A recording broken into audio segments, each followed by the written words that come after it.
Mr. President, this is your briefing on the Cuban Missile Crisis. Since 1933, Cuba had been run by a pro-American dictator called Batista. America had helped him stay in power. America had helped Cuba's trade and bought most of Cuba's main export crop, sugar. Americans had owned most of the land on Cuba and most of its industry. In 1959, Batista was overthrown in a revolution led by Fidel Castro. Castro was a Marxist and very unpopular with America. America refused to lend Castro any money.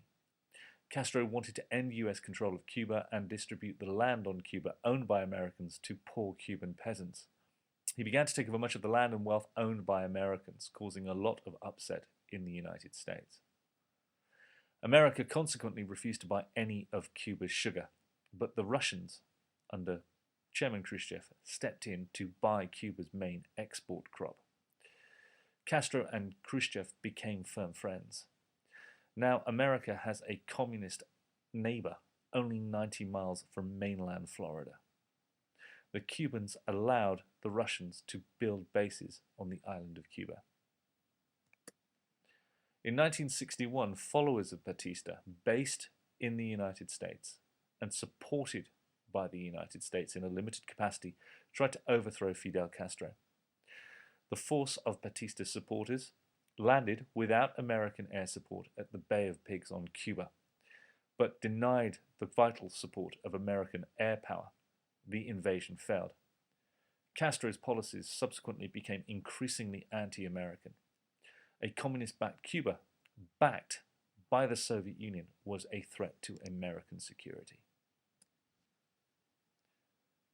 President Kennedy.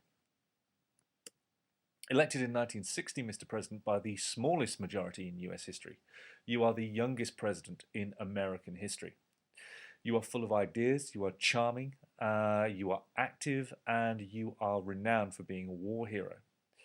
Many Americans are looking forward to a new era of progress and leadership under your leadership. However, you have inherited some old problems. Berlin is still a choke point in the Cold War. There are also new problems, like the ones you are inheriting here at Cuba. The Bay of Pigs invasion by Batista's supporters had been a mistake. You failed to provide the air support, you failed to show determination. The failure at the Bay of Pigs has left many Americans perceiving you to be weak on communism. You are determined to make America strong and safe, and you are determined because you believe in domino theory to prevent the spread of communism. You understand, however, the problem of mutual assured destruction, the MAD dilemma. If you launch your weapons or provoke the Soviets to launch their weapons, you will have no choice but to retaliate yourselves, therefore resulting in mutual assured destruction and the end of the world. The American view of General Secretary Nikita Khrushchev. Khrushchev has now become the sole leader of the Soviet Union. Originally, he took over with a group of other leaders, but outmaneuvered them to become chairman of the Communist Party in his own right. In 1956, Stalin was criticized by Khrushchev in his famous secret speech. Khrushchev is keen on peaceful coexistence. He too is aware of the mutual assured destruction that has been brought about by nuclear weapons.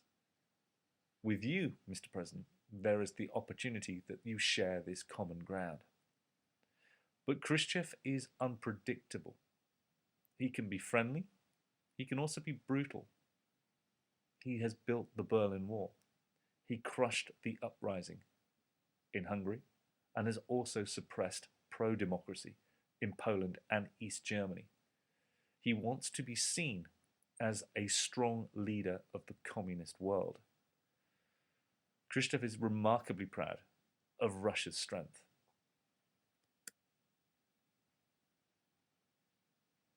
Using this table that's been provided with you, you have the ability to study a variety of options available to you during this simulation and the various advantages and disadvantages associated with them.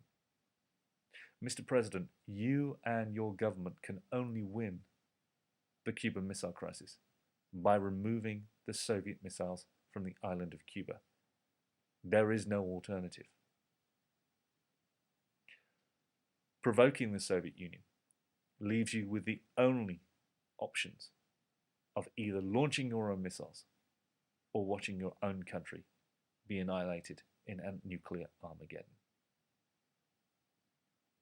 Mr. President, you must remove those missiles from the island of Cuba.